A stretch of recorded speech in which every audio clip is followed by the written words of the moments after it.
Good day, everyone. I'm Mark Olson from the University of Minnesota Institute on Community Integration. And I know that the COVID-19 epidemic has made it so that we cannot meet in person. One of the things that, of course, we've been doing is giving you a web series of information that we would have brought to you as our fourth cohort live. But the best we can do is actually give it to you online. So I am going to talk to you about employee development and tools for retention. I'm going to pull up the PowerPoint, and a couple of things before we get started. Make sure that you realize that at any time during this session, you can pause the recording, you can go work with the resources that we're going to be sharing with you, and you can come back and continue the recording. It's divided into 4 parts, which I'll go over in a little bit. So you can pause at each of the 4, or you can pause halfway through, but it's best if you work with some of your colleagues to work through some of these pieces as best you can, maybe with a Zoom meeting like this, or whatever. So I'm going to begin sharing my screen and start us through the PowerPoint presentation. I anticipate it will take probably 40 minutes to an hour to share the information. I will try and indicate where there's good spots to pause the recording and do some of those activities that I discussed. So, all right, without further ado, let's get to the actual employee development slideshow. All right, so first off, I want to talk about our learning objectives. And here they are. During the course of this particular session, we will be explaining the job analysis process. It's important to always go back and analyze jobs so that we know that people are actually doing the work that needs to be done to support a person in having their quality life that they would like to have. We'll describe best practices in developing a job description. We'll give you a couple of examples of those things too. We'll explain why it is important to conduct ongoing employee performance assessment. And by ongoing, I mean more than just the usual annual review. And then we'll explain the purpose of employee development programs and how they can actually help you to keep that ongoing conversation happening.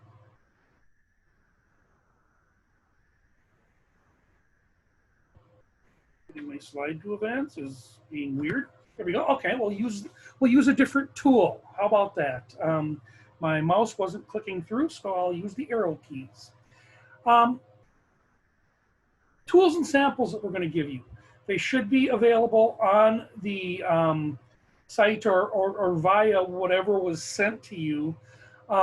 And so for job analysis, we have a product called Must Have and Nice to Have, which is a great conversation starter that you can use with a group of people to develop and analyze a job. Of course, there's the CMS DSW Core Competency Job Analysis Tool. We have that here as well. And we have the National Frontline Supervisors Assessment, which also is a good piece to use. We have 2 job description samples. We're not going to say that they're any better than any other job description samples, but they are just, samples of job descriptions that are pretty much laid out using the processes that we'll talk about today. For assessment, we have competency measure worksheets, and we have an attributes of excellent employees, which is an interesting document where you can actually sit and contemplate what are some of the attributes, and everyone's going to have different things that they see as an attribute.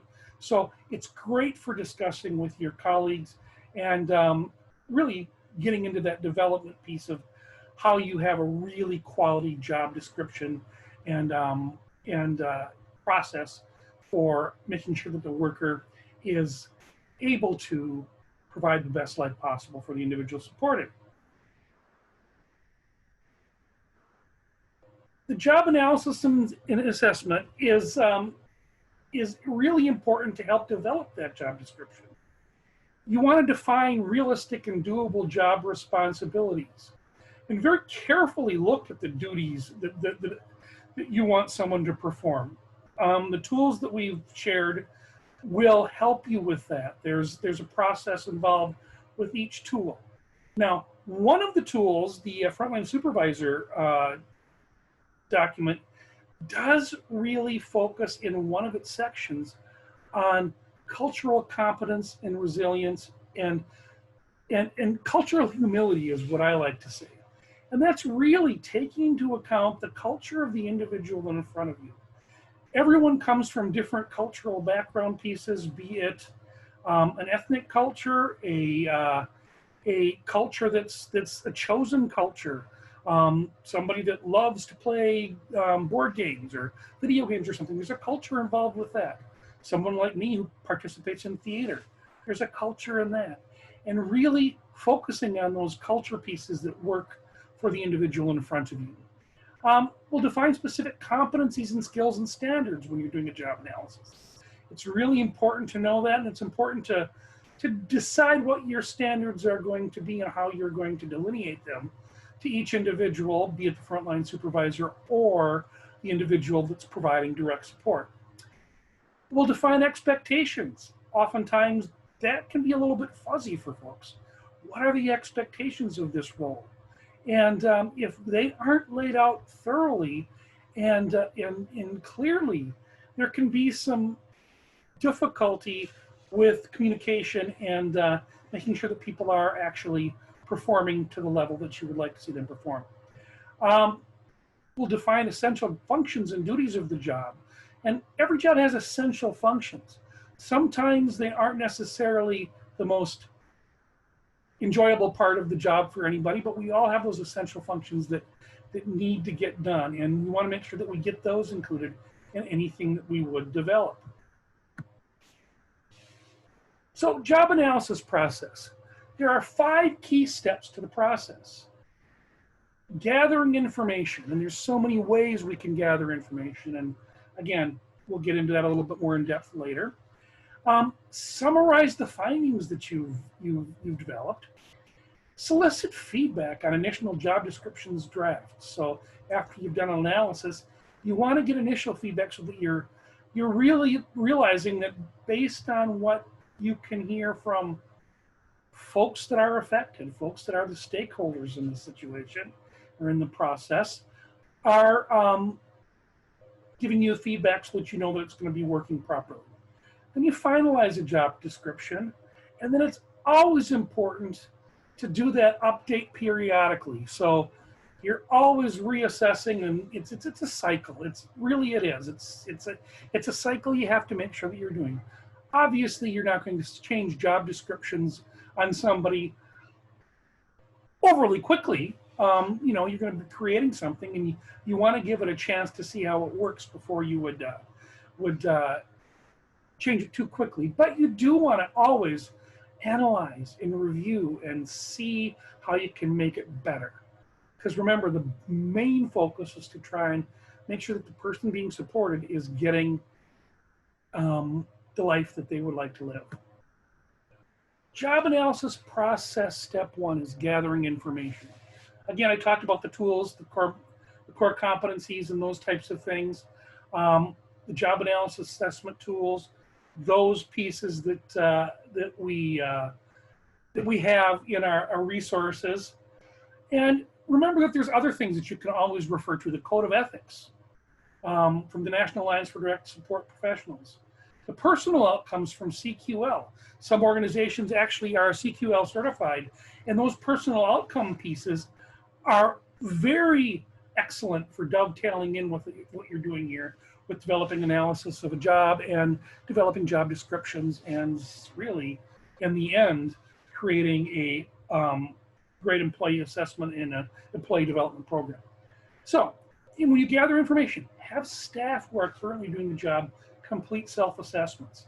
It's important to know what people are feeling about the different roles and responsibilities that they have and how they feel they're doing with them. Use those core competencies and those pieces as you go through that, and have them actually be looking at some of those as well. Have supervisors complete the same assessment. It's important to make sure that not only is the individual on the same page, but the frontline supervisor is on the same page as well, so that you know that, that they're looking at the same thing. They may have different assessment. One of the things that I often find is when you do these types of things, the person that's working as a direct support professional is going to be a lot harder on themselves than the frontline supervisor would be. Many of us do that. And, you know, there are going to be instances where a frontline supervisor is going to have something that, you know, they need to really address, and we'll talk about that later in assessment. But it's important to make sure that everybody's kind of working from the same, singing from the same songbook, as it were. Interview staff and supervisors for further insights.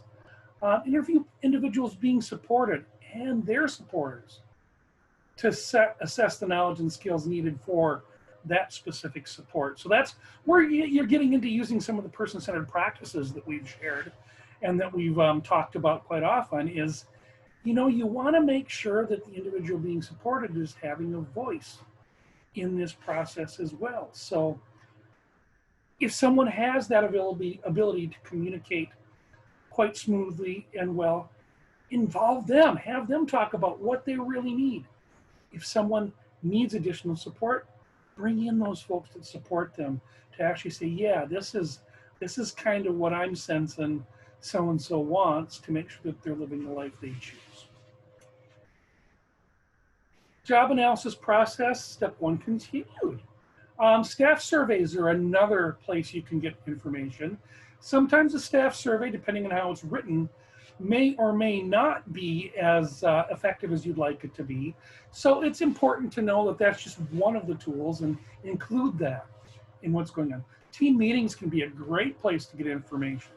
Sometimes just a conversation with folks that are providing direct support will help a frontline supervisor and or a manager understand what some of the struggles are and what some of the successes are.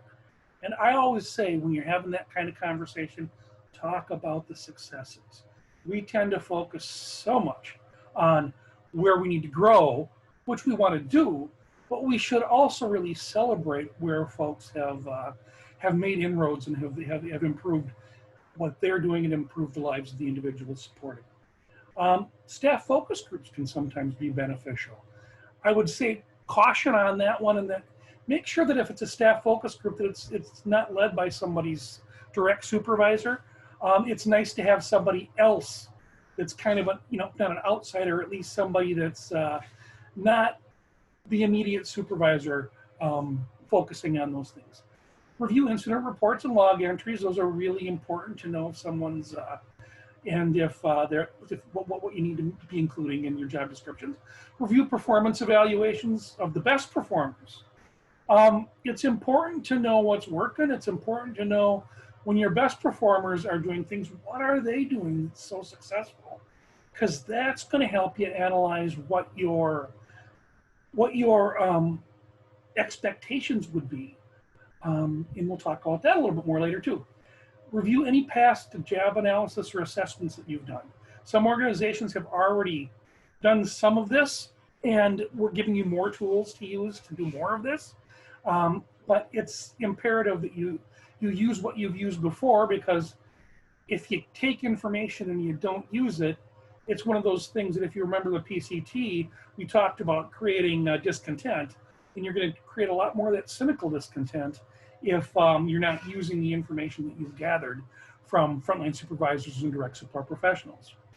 And then make sure that when you do this, you're reviewing the organizational mission, the vision, and the values for what you're trying to put forth as a whole organization. Those should be a key part of any job description that you have. Everyone should be able to, if not voice your mission verbatim, they should at least be able to paraphrase it well. Good missions are always written in a way, and visions and values as well are written in a way that actually helps people to remember them, so that they can say, here's what we believe. So incorporate those things. Um, More job analysis pieces that you need to really focus on. List out essential functions and job duties. Um, Essential functions are sometimes the things that are required in a role that is not the most exciting thing, like I've said. But you need to make sure that you're getting some of those things down too. Like some of the thing I know for me, just going back to my days in direct support, I was not the best at note taking, but I did I did it to the best of my ability. But I was really good at other functions of the job, and so it's one of those things where a lot of times you got to look at the whole picture and support folks in doing the things that they struggle with, but also make sure that you're celebrating the things that they're really good at. List out required competencies and skill standards. So if you're using some of those other skill standards, make sure that the people know what they relate to. I love when someone's developed something that's got, this is the CMS description of what this task should be like, and we're using that, and you can draw the parallels, because it also gives people that are providing the support, doing the direct support job, the opportunity to really kind of say, okay, here's that whole professionalization thing. Define priority levels. Both documents, the CMS and the frontline supervisor one, have a scale for providing that, because there are certain things that will be top priority in some organizations and other things that will be priority in another organization. And so you can delineate those in your job descriptions and in your whole employee development process. Write initial, list out responsibilities and expectations. Write out initial, what did I do? I hate when I do that. Oh, I'm having a little bit of there we go. Write initial draft job description. There we go. Back on my slides. I hate it when I do something like that. I used the wheelie this time and went way too fast. Back to my arrow. All right.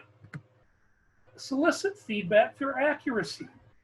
As you come forward with one of these job descriptions that you've developed after the analysis, you're going to want to make sure that you have current staff review the draft. You have supervisors, frontline supervisors, review the draft. Obviously, you're having your HR people review the draft. Maybe you're having your CEO or someone in even a higher position review drafts of these job descriptions. But it's always important to make sure that you're getting everybody's feedback on how it looks so that it's clear, because that clarity is the thing that's going to make it work best. Have individuals being supported and their supporters review the draft. So if you've included them in the process, make sure that they get to have some more review in there. It's like, okay, we took these things from what you brought us. What are you thinking? Does this look like it fits what you need? And then revise the draft based on that feedback. All right, and then you write your final draft. Submit it to management, human resources. This is your typical. You're doing this. Keep the final version on file in a safe location. Use it for your job postings, your interviews, accommodation requests, compensation reviews, performance appraisals. All of these things can tie together. In fact, employee development is really significantly tied to the job descriptions and job analysis that you've done, because if you're going to develop employees, you need to make sure that everything is seamless. All of those things are working together. All right, job analysis, step 5. Updated at least annually. And some of those updates might not be significant. But every once in a while, you're going to come up with a significant update that needs to happen. Make sure that you're making room for that. Make sure that it's not vague, that everything, and a lot of times that's what will happen, is there may be some ambiguity in the initial attempt. And so you end up having to go back and kind of clarify and take away some of the ambiguity to make the description that much more, much stronger. Update when duties and responsibilities change. I know in my work at the U, our responsibilities change all the time, and even sometimes it will change in the middle of a review year. Bet that happens in direct support as well, or frontline supervision. Something gets changed, something gets added.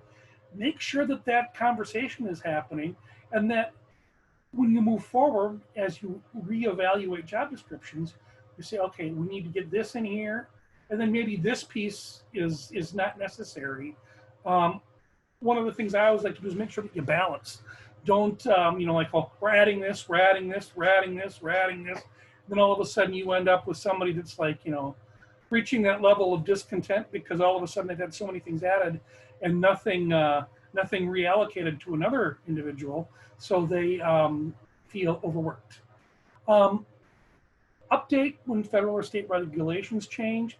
A lot of times that's kind of one of the things that really drives a major overhaul, and that's one piece. So this is the end of the first section, which was on job analysis. This would be a great time if you and folks in your organization would like to pause the recording and go back and spend some time together doing some of the job analysis tasks using the job analysis tools that we shared. I'm going to continue on and go through each of the other three sections. So this is probably going to take an hour anyway. And again, you can come back and you can pause, restart at different points, that type of a thing, and continue to learn and hopefully incorporate some of these things in your practices. Okay, job descriptions. We're going to move on to those. Again, we've done all that analysis. So now as we're developing the job description, we want to make sure it's accurate. And so we want to identify skills, knowledge, and attitudes needed for the job. Identify the competency and skills needed. Identify the essential functions and job duties that are there. Again, those essential functions are sometimes a little different than some of the duties, and that essential functions are those things that oftentimes are the important for the organization to make sure that they're there to meet all licensing standards and whatnot, but maybe not as important to the individual in front of the frontline supervisor or direct support professionals, because they're focusing on trying to make that life that much better. And so, the balance has to happen. All right, identify clear minimum requirements for the job. That's really important. And we talked about that in the analysis part. In a lot of ways, it's important for the whole process.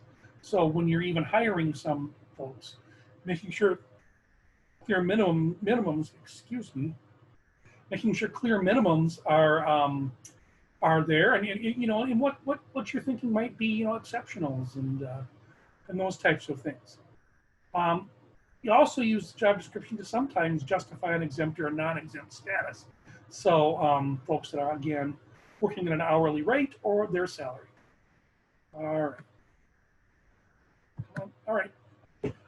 Job descriptions are useful as a retention tool.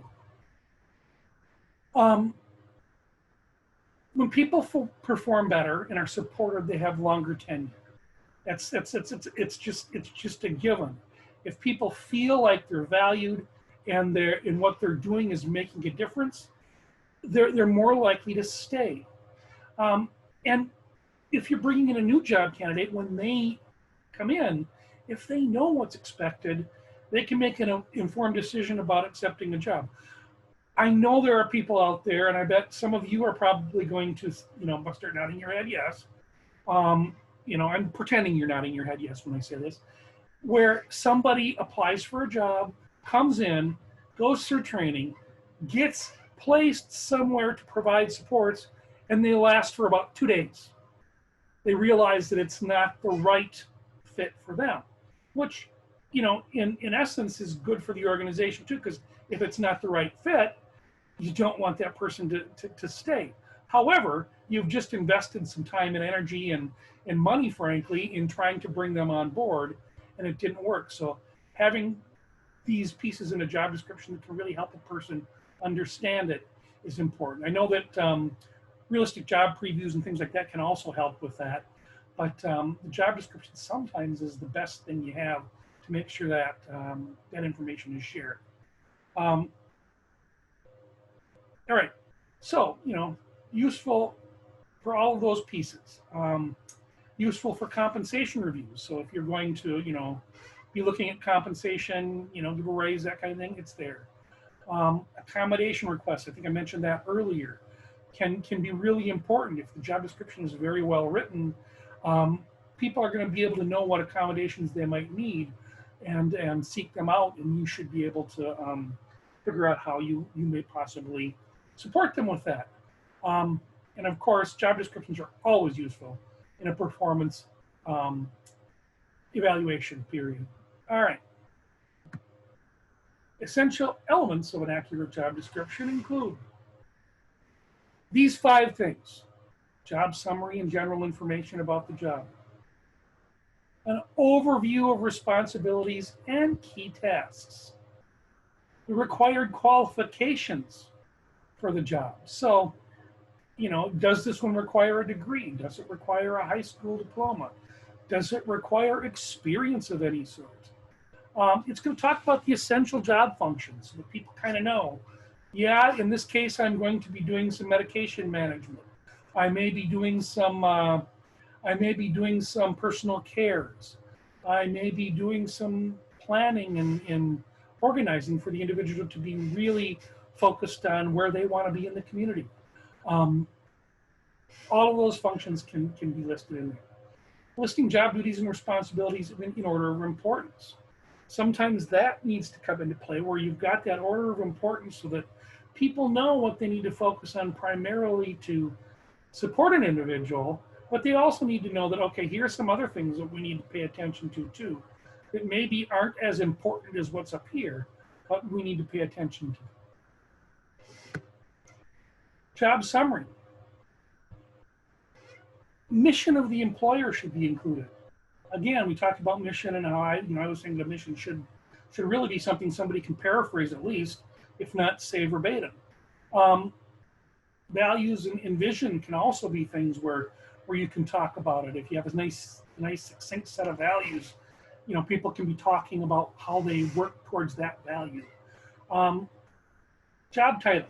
This is all in the general information section of a good job description. And again, we gave you a couple of examples that have this, that flow like this. Again, they're not the end all be all, but they're just 2 good examples. So you may already have something in place like this. Wonderful. Job title, hours and shifts of positions. Status as far as exempt or non-exempt. Rate of pay. Reporting relationships. Who is the supervisor? Is there any other reporting relationships that you might have? Many times an organization might have that frontline supervisor who is a Q, and then there might be a lead staff within the house who also takes some leadership role, and there might be some reporting pieces there. So, those reporting relationships are really a key thing to make sure people are aware of. Overview of responsibilities and key tasks. General description of the position. Always want to make sure that you have that in general. You start most general. You define the purpose of the position. So there's a description of what it is. So it's the what it is, the why, and then really the job summary is kind of about the how you go about it. So it's kind of the flow of it. It's the what, the why, the how you're going to get it done, and hopefully that particular piece, when you go over your responsibilities and key tasks, helps a person to understand what job they might be getting into. All right, required qualifications. Here's of course where you talk about education level. I know some jobs require a certain education level, some may not. Some may just be that you have to have, you just have to be a person that seems like they can get along working with people. Experience is important sometimes. Sometimes experience may outweigh some of that education. I know many people who have been siblings of folks with disabilities who enter the field. And as far as I'm concerned, that experience is as valuable, if not more so, than some of the educational pieces that a person might come in um, possessing. Both are important, but you got to take it as your requiring qualifications and look at how both of those things would play in. Training. You want to talk about the training required.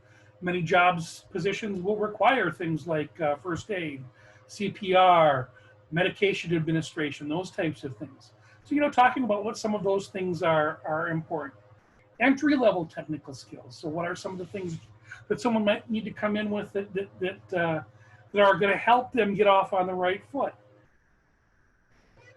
Minimum age requirements. Oftentimes, in our field, people need to be 18 at least to be able to work doing support. I know there are some examples out there of some things that have happened through some of the more person-centered processes where family members and stuff might be able to do some support, but not that I don't want to talk out of school. I may not be right on that, but minimum age requirements sometimes come into play.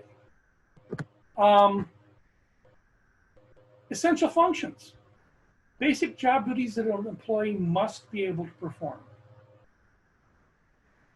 They include things like, if there's lifting requirements, job conditions, job site locations, exposure to weather and temperature, travel, driving expectations. Does a person need to have a license to be able to hold this particular position? Or is there some way where they're always paired up with someone else who can drive while they're working on getting that or something like that? Prolonged standing sometimes is something that's an issue for some folks that need to make sure that they know about. So those essential functions that really key in on some of the physical requirements are oftentimes really important to make sure are in there. But you also want to make sure that you're touching on the things that are really important to the individuals being supported as well. But the essential functions oftentimes fall into this kind of category of the things that just you need to be able to physically do. Job duties and responsibilities. An accurate list of the tasks in order of importance. List out required competencies and skills standards that you might be using. Define the proficiency levels needed. Define the job priority, high, medium, or low. List out responsibilities and expectations. Then there's the additional information section where oftentimes, there might be a signature line or things like that, or HR organizational representative pieces and whatnot that need to be a part of it. So, all right. That was the second section, and we got through that fairly quickly, which is good. And again, here's another breaking point. If you would like to take some time and work with others in your organization to kind of talk about the job description portion of it and how it ties in to the job analysis pieces that you hopefully have had a chance to do some work with. Again, I'm doing this straight through so that you have the information, but you can take it and work with it how it works for your organization and for you as an individual learner. So the next section is employee performance assessment.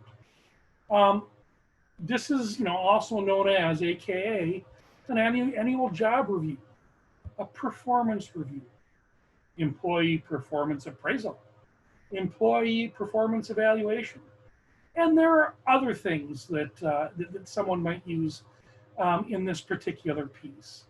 I'll talk later about my own bias in that to me, it's important that these assessment pieces be more conversational than really that stick to the list thing. That conversational style is a way that oftentimes will get you a better outcome, especially when it comes to developing goals. So we'll talk about that in a little bit. Now here's an activity that I'd love for you guys to do And this is one of those things where it's like, okay, maybe it's a Zoom meeting, maybe it's a handful of you get together with some good social distancing and wear your masks and go through these types of things. Look at some things. Okay, do you currently provide employee performance assessments? If yes, what works well about them? What could be improved regarding how they currently work? I know everybody's probably going, okay, what he's talking about here, I know a tool for that, and it comes from the person-centered thinking process that we've all learned. And absolutely, use many of those tools. These are places to actually get that practice because you can use it again, not just the people you support, it's for everybody. Who do you need to work with to make the improvements? What are your next steps to improve the performance review process? If not, who do you need to work with to develop an employee performance review process? So if there's an organization that doesn't have anything in place yet, which sometimes a newer organization that's pretty small might run into that, where they need to develop this. And hopefully some of the tools we've given them here in this presentation will allow for that. It'll give them a start. And we're always a call away if someone is concerned with that and wants to just have a little quick consult. Just about any of us at the U would be happy to chat with you about that. What are your next steps to begin performance review processes if you haven't had one before? All right. Now my mouse is working again. Weird. Utilizing employee performance assessment. Use employee performance assessments to evaluate on-the-job performance, of course, provide feedback on performance, determine employee development and career goals, obviously a big piece of it, and address performance issues when they happen. It's always important to conduct employee performance assessment at least once a year. But this is one of those places where I always talk about, yes, that paperwork part of it where you're going to do the assessment and perhaps there's a raise tied to it or perhaps not. I know I've been in organizations where the money section doesn't even come into play when you're talking about performance. Performance is all about what you're doing and how you're growing. The money gets attached and distributed in a different manner. So, thinking about just the different ways that might happen, but conducting those annually is important.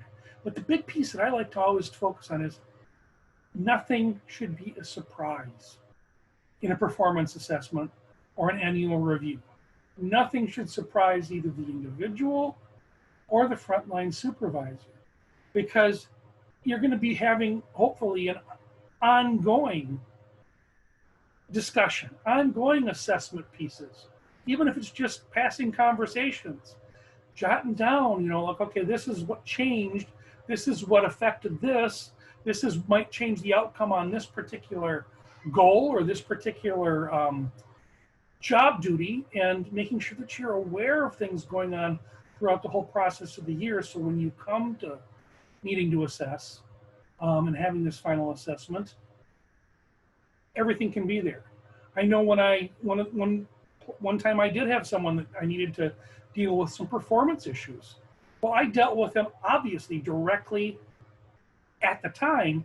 And yes, we discussed them during the annual assessment, but we didn't have to spend too much time on that in the annual assessment because we had talked about it, we dealt with it. The gentleman was already making progress towards repairing the issues that were struggles. So that ongoing part of it is really important to me. That's one of my biases, is to make sure that you're doing that. Why are they important? Employee assessment. Changes in the service system is one of the things that drives it a lot. Whenever there's a change at the state, or there's a new rule that comes into play, or a new law that passes either at the federal level or at the state level, there's going to be some changes that might affect performance assessment, might go back and affect job analysis, job descriptions. Again, it all ties together. And so you got to make sure that DSPs and frontline supervisors um, are supporting community inclusion. That's one of the things that just came up, more recently, not like yesterday, but more recently we've gone to that whole community inclusion concept as a primary focus. When, years back, that wasn't the primary focus. Um, Often work less direct with informal physician. Often work with less direct informal supervision. A lot of folks are starting to do more of the SLS model and models that you've got that direct support professional out there doing the work, but they aren't in a setting where there's others around. Figuring that out is sometimes a very difficult thing. Often work alone and scattered work sites. We're all doing that right now. And I bet everyone here dealing with COVID has come across some things where that can be kind of a struggle. And it's not even providing the direct support piece that we're dealing with.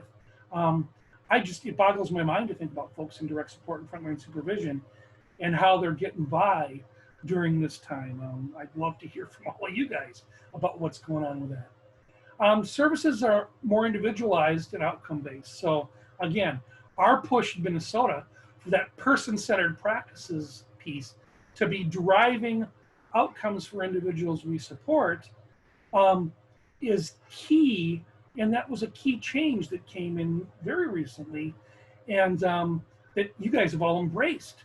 So it's important for us to kind of focus on those pieces as well. All right. Reasons to assess skills regularly.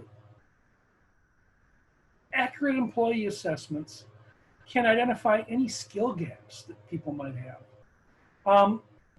It can help develop customized training plans so employees develop the skills they need to support long-term services.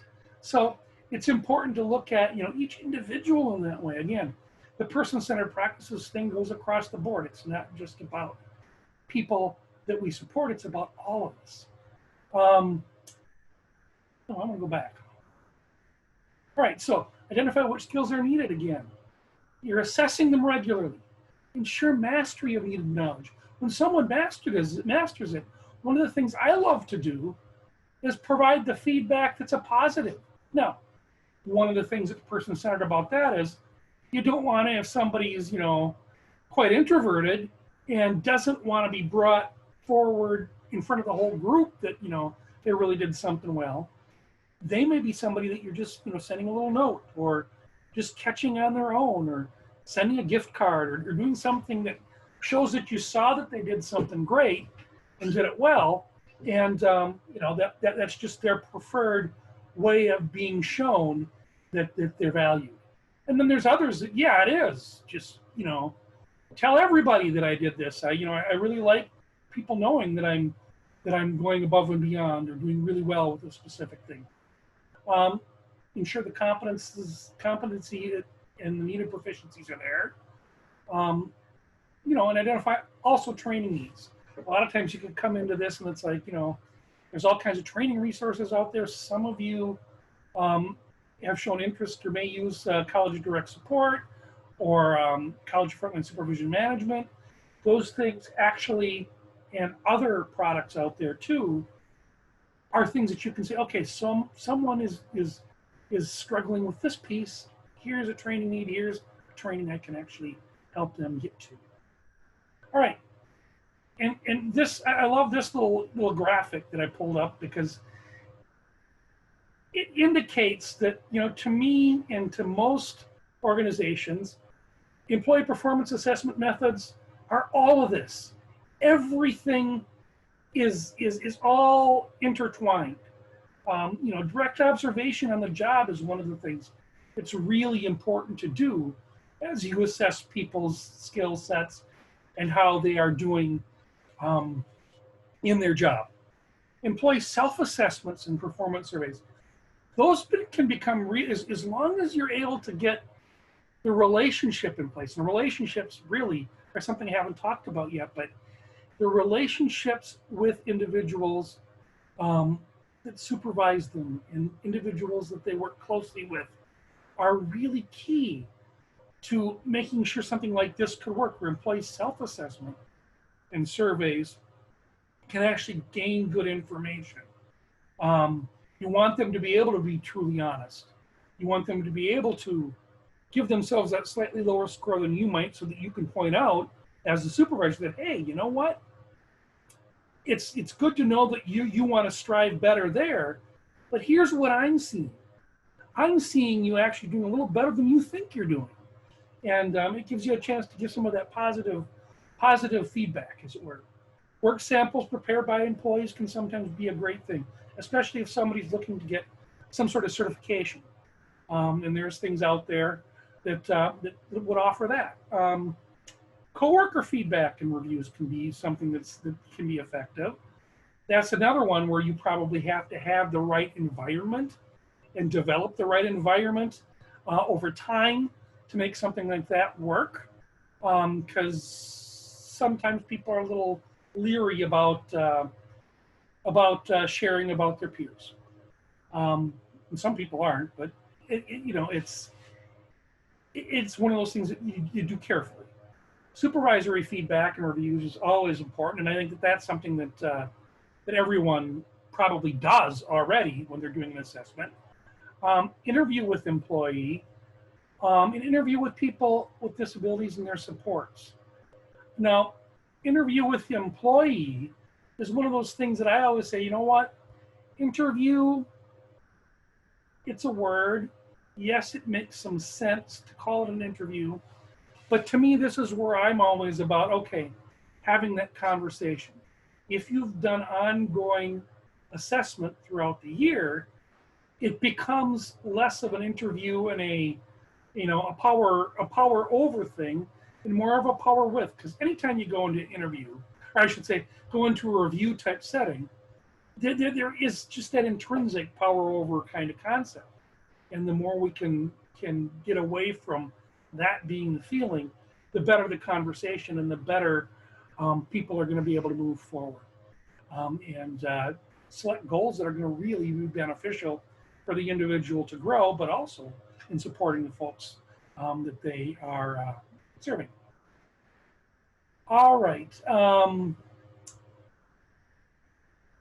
to the next.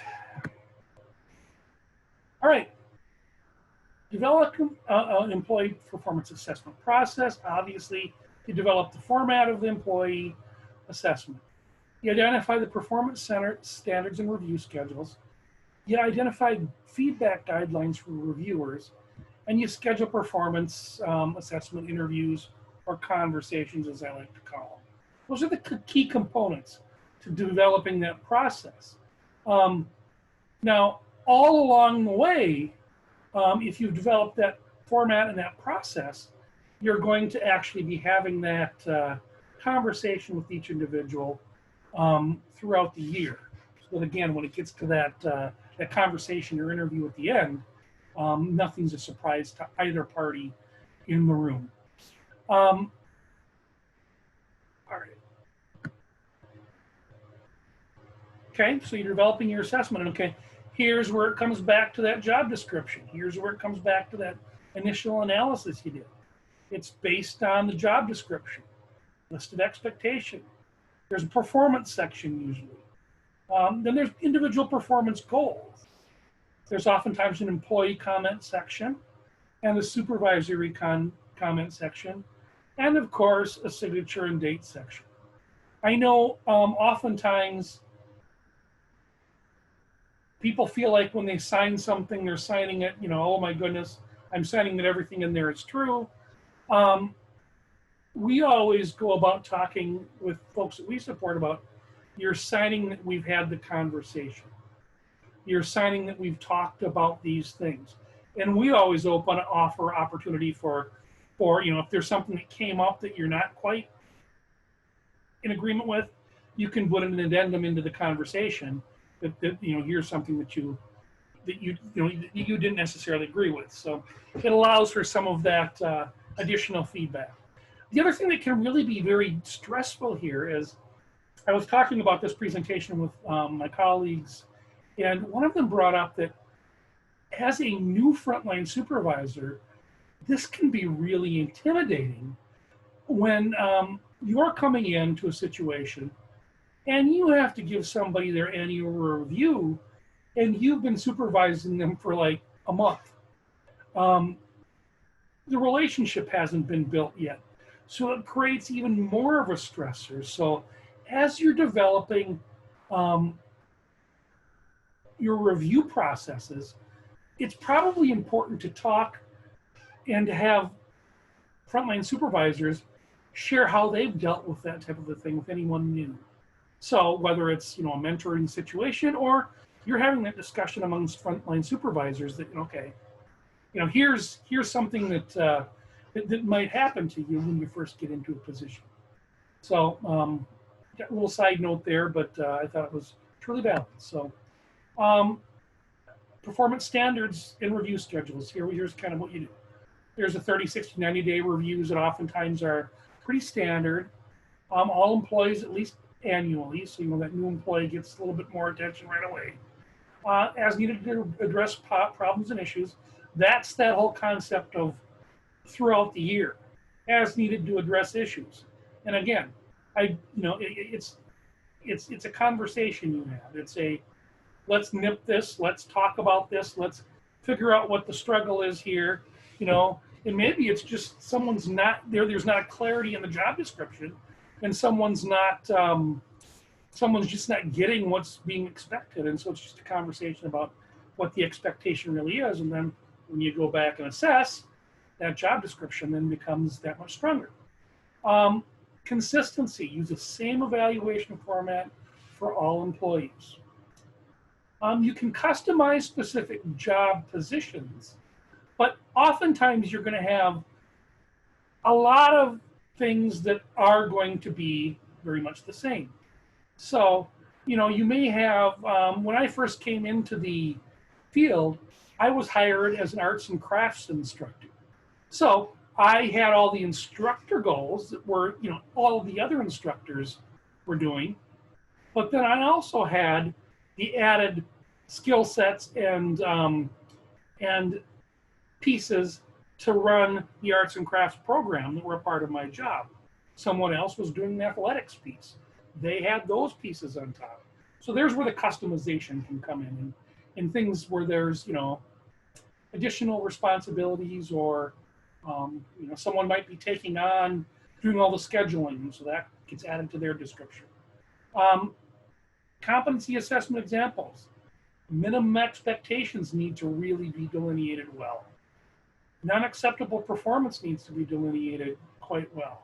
So, where is that cutoff? And a lot of times that's a conversation that you can have when you're in that job analysis process, because with the folks that you have that have already been around for a while, they'll help you figure out what's the best way to address some of those delineations. And then what's exceptional performance? It's really good to let people know that. You have achievers out there that are going to want to be exceptional, and so letting them know how they can do that. And as far as I'm concerned, exceptional performance, and this is a personal bias again, I throw those in every once in a while. Exceptional performers can achieve, but then it's like, what's the next thing to be exceptional? So maybe the goals that you develop with that individual when you're doing their individual employee plan or employee development plan are selecting the next things that help them to be exceptional. All right. Identify guidelines for reviewers. This is that part that I think can really help that new supervisor and really all supervisors. Set rating standards. Make sure you have that minimum acceptable and not acceptable levels. What's an introductory level for someone? When someone just comes in, what's practice? What's someone that's really being, good at practice right now? They're really getting it, but they aren't quite proficient yet. What's the proficient level for your organization? When does someone reach that proficiency that's like, okay, you know what? They're good to go. I can trust them to get the job done. What's an advanced proficiency someone might have? Where are there some things that might not be applicable? And then practice providing both positive and negative feedback at all times. Um, and we are so good in our industry at focusing on, and it's not just our industry, but just as humans, focusing on the negatives. Oftentimes you hear 10 negative things about either your performance or something going on or something happening in the world before you hear one positive thing. And so looking for those positives, looking for those little kudos you can give people really can be a benefit to really developing and not only setting these standards, but developing the relationships so that you can have really good open conversations down the line about not only job performance and employee development, but all aspects of the work. Two-way communication is so important when you're doing assessments. Allow time and space for private discussion. Sometimes just having a conversation about how COVID's affecting you can start things off where it's like here's where you're at today, and here's where I'm at today, and how do we support each other? It also leaves space for private discussions about things that are affecting the individual at work. Use employee self-evaluation forms whenever you can. Again, like I said, oftentimes I've run into employees being harder on themselves than I ever was as a supervisor. Listen to the employee. This is the biggest one. We tend to not always listen to hear, but listen to respond. One of my favorite quotes, Jimi Hendrix, is knowledge. What was it? Now I'm not even going to be able to say it. Knowledge speaks, but wisdom listens. Knowledge speaks, but wisdom listens. And wisdom, it's like the wise supervisor is going to really listen and try and key in on the things that are making this person tick so that they can support them best in the role that they have. Providing honest and constructive feedback. Listen to the responses of the feedback. Sometimes you can get something and learn something about an individual by listening to how they're responding. Show and appreciate for work well done and and a commitment to people they support. So, again, here's that kudos thing coming back again. Encourage all levels of performance. So if someone's struggling, you want to make sure that you're encouraging them as well. But when you have that really great overachiever that everybody has at least one or two, and it's like you think, okay, how am I going to get them into a different position in this company, or that, because boy, they really got it going on. You want to make sure that you're encouraging everybody from where they're at. Meet people where they're at. Identify tools and resources. People need to do their job. If there's something out there and you see that, hey, this would be a great thing for folks to be able to use, make sure that you're sharing that. Okay, next steps, employee development planning.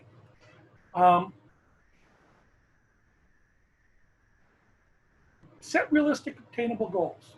And these goals, of course, need to come from both the frontline supervisor and the individual who's doing the direct support work. It's really key. If you've taken and you've developed that job description using that job analysis, oftentimes what will happen is you'll see, and people have done self-assessment and you've done assessment, you're going to see where people struggle. You're going to see where people, might have some things that they want to work on. And some of those things might not be, of the greatest importance to either you or the individual. But there's going to be at least one or two things that folks that you're going to agree on and say, this would be really great to work on. And also, someone might have an aspirational goal that you can really help someone with. Maybe someone's coming to you and saying, you know what, I really want to work my way into a next available frontline supervisor position. I know you're losing a great DSP probably, but supporting that individual in their growth is just as important, because that's what keeps them with your organization and keeps that coworker being a part of what you're all doing and meeting your mission. Ask what training people need to do. What do they want to do better in their job? One of my things is always, it comes up pretty regularly. What can I do to become a better writer? Not always been my strong suit, so a better writer is one of the things that I'm always looking for support in some way. Provide training at the appropriate for their development. So, you know, someone's not going to, connect me up as that person who struggles a little bit with writing some days, with, with writing a novel or something like that. It's going to be, let's just do some real basic writing skills development here. And here's something you can use. Follow up with employee regarding how the new goals are going between performance reviews. Again, that piece that goes between is really important. Focusing on just an annual review doesn't really help develop the individual, and it also doesn't help develop the person they support. And lastly, it really doesn't develop the skills of that frontline supervisor either, because they're not learning how to really supervise if they're not in there having conversations with folks on an ongoing basis. I know that can be hard, but it's really imperative. Okay, employee development programs, where you're trying to do a program for your whole organization. It develops knowledge and skills and attitudes for the job. And attitudes are really an important thing. And one of the tools that you'll have access to is an attitude sheet, which is kind of cool, where you go through and you look, and everybody can kind of pick attitudes that they kind of feel people should have, and it's really a good conversation starter. So it's one of those things that I recommend you do with some other folks, either obviously through Zoom, or if you can have one of those socially distanced gathering kind of things. Builds and improves job performances. It's really about that. Again, it contributes to the organization's success. Improves the quality of supports. The individuals really benefit from this. Supports a line of succession within the organization. I mentioned earlier, someone might want to move into frontline supervision. And on that, one of the things that I always encourage organizations to do is think about career lattices rather than ladders. If someone's, the only advancement opportunity they have is to move into a supervisory role, but they're a darn good DSP, it may make sense to develop some job levels within direct support position, so that you can actually have people that are experts and and actually develop within that role and keep them in a place where they're happy and doing what they love to do. Provides promotional opportunities within the organization, and I just kind of touched on that. Builds professional relationships between employee and supervisor. Always important to have that, because once you're having those conversations regularly, that relationship oftentimes becomes stronger, and you can have even deeper conversations about how to support each other. And there is a way to support up too. That's another whole seminar we could probably do, but it's oftentimes important for us to support our supervisors as well, because sometimes they're struggling with some things. All right. Benefits to employees when you are doing a great employee development program. Encourage them to reach to the greatest potential. Enhances productivity and job satisfaction. Job satisfaction leads to people staying. Improves job and career-related skills. Improves knowledge and experiences. Provides self-motivation for learning. Offers a career path and growth opportunities, and improves confidence on the job. And all of those things create an employee that's going to want to stay. You're going to want to be involved with your organization, especially if you're mission driven. All right, benefits to individuals being supported. Again, that more confident DSP is going to provide better supports. Same with the frontline supervisor. Better support equals a better quality of life. Folks that are being supported are getting to do the things they want to do, the things that are important to them, in addition to those things that are important for them.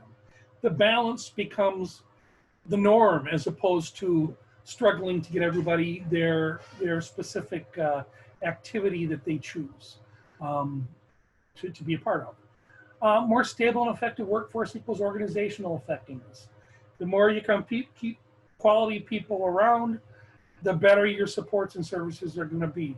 I don't know how many times in my career doing direct support, I ran into situations where folks we supported were constantly saying goodbye to really good people that were supporting them because of so many things that our industry doesn't or isn't able to provide. Whether it's wages, it's benefits, it's all of those things we can do to a certain degree, but sometimes that's a struggle for folks, and our folks lose people. If we can get people to really buy into the job through this wonderful concept of employee development, I think we can keep people around a little longer, even if they aren't making quite as much. At least that's my hope. Benefits to the employer: better retention rates, lower turnover, vacancy rates. That has come through as people get these types of things in place. Increases in a highly skilled workforces. So it's like your skilled workforce increases over time as you kept people there longer, and so that creates better skill, better outcomes. Improved return on training investment. This is one of the things that oftentimes I don't know if organizations really think of. They're constantly out there trying to recruit because they're losing people, and that recruitment comes at a pretty significant cost.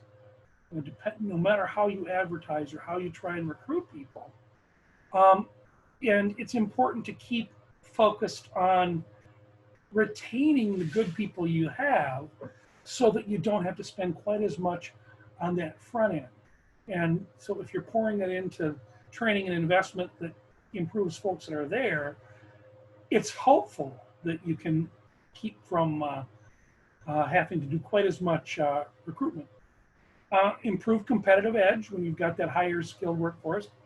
Improve motivation of all employees. Creating an employee development program. This is, it's a cycle. All of these things can be really seen as a cycle. You're going to draft a plan. You're going to finalize and implement the program. You're going to evaluate it after you've planned that effective program. And so it's going to continue to circle around. You plan your program, you'll draft it, you'll finalize and implement it, you'll evaluate it and see how sustaining is going, and then you'll probably do a little more planning. You're probably not going to have to do as much planning after the first run because you'll have a really good base, but you may have some planning pieces that you need to go back and tweak a job description. Maybe do a little more analysis about a certain part of the jobs. Maybe there's a little piece about that you want to do a little bit differently about how you're assessing and having those assessment conversations throughout the year. But you're getting the drift. It's about finding and continuing to make the development program grow and thrive. Again, uses the job analysis pieces, assessment materials. You're going to always be using those things, and those can be used in any part of the process.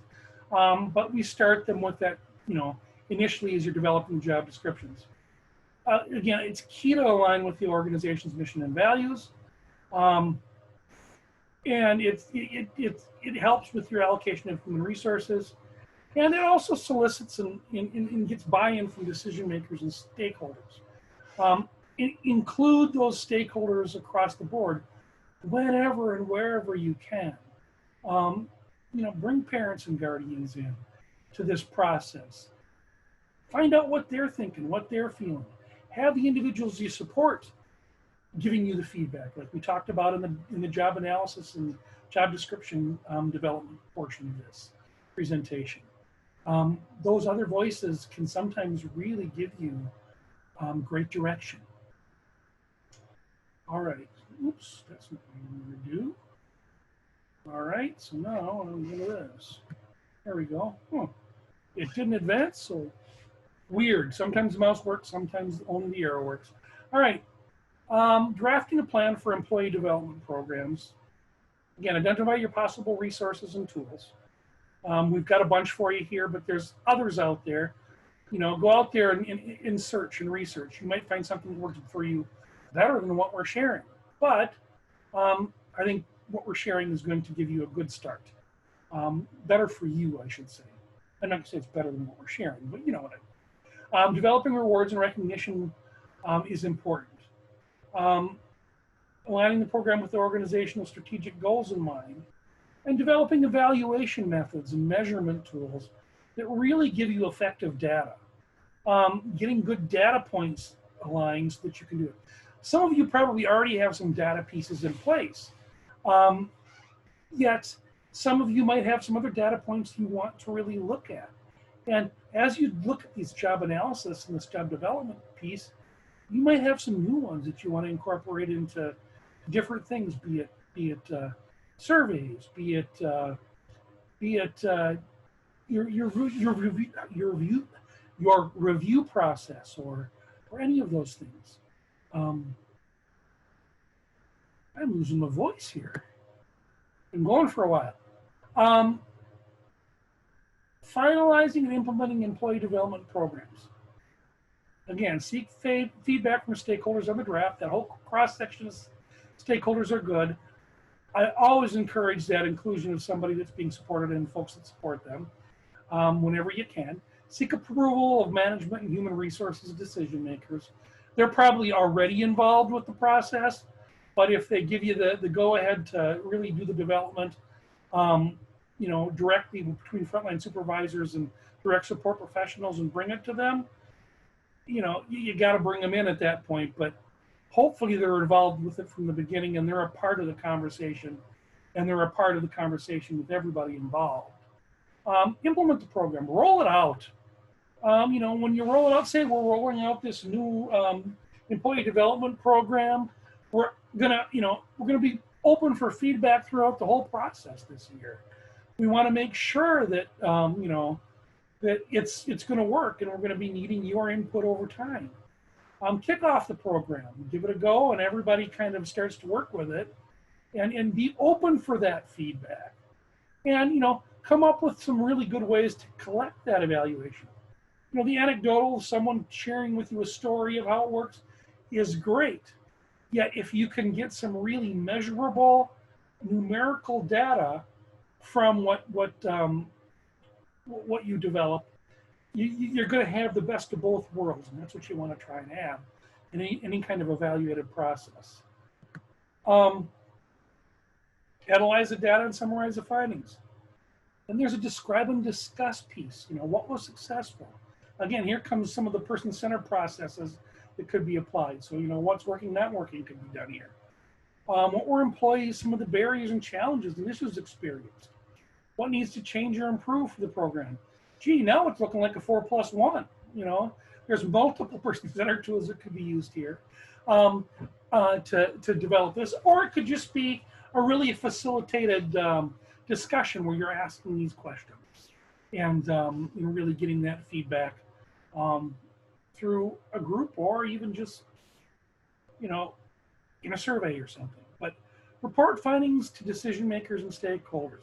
It's really important that when you take data that you are supplying what's going to happen with that data. You know, report the findings, report what you're going to do.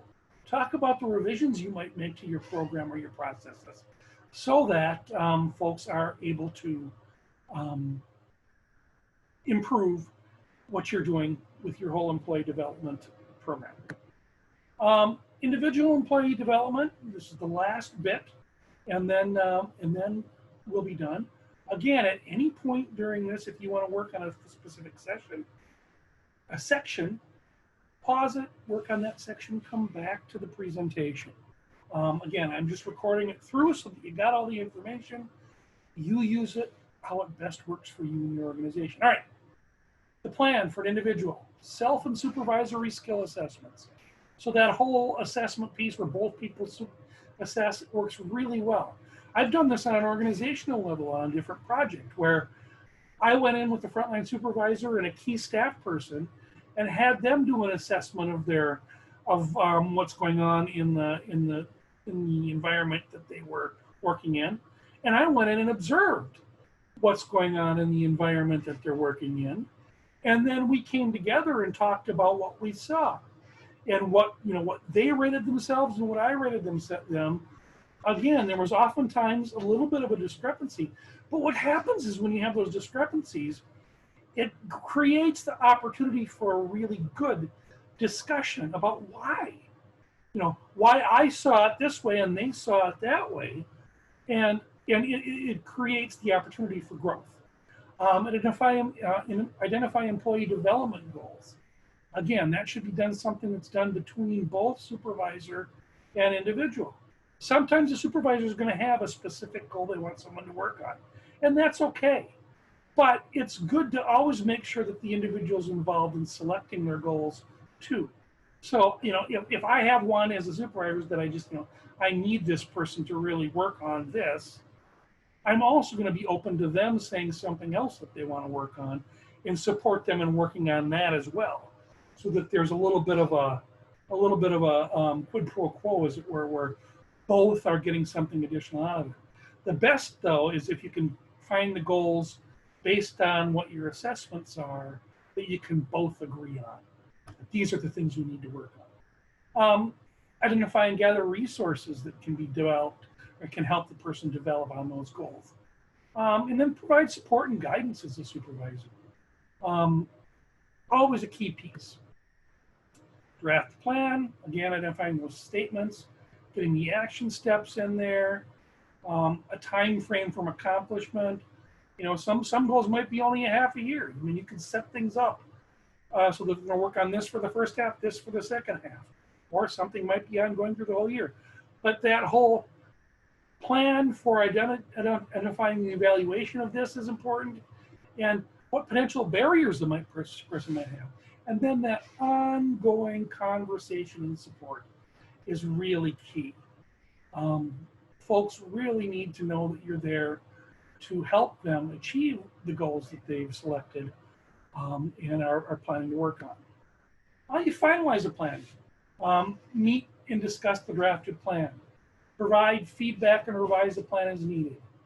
Define the progress and review schedule. Support employee to implement their plan. Reinforce, coach, mentor. Support and then celebrate the successes. Even if you're celebrating a step in the process, celebrate the step.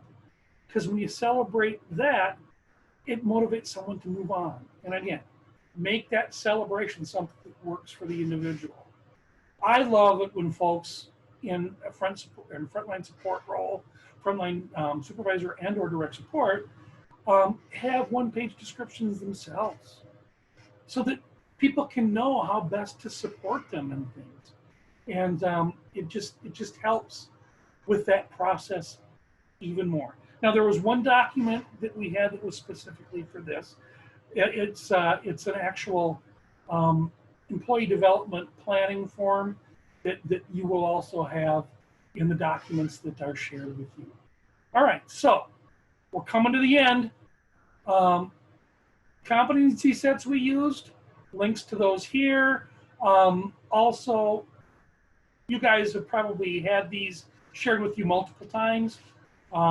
Supervisor competencies, core competencies, NADSP, CMS competencies, all intertwine quite well. Please use them. They really inform us on getting quality job descriptions and quality supports to individuals from there. References for this, a couple of different things there that you could go look at from our ICI website. And that is it. So this is the webinar that I just put together for you on employee development.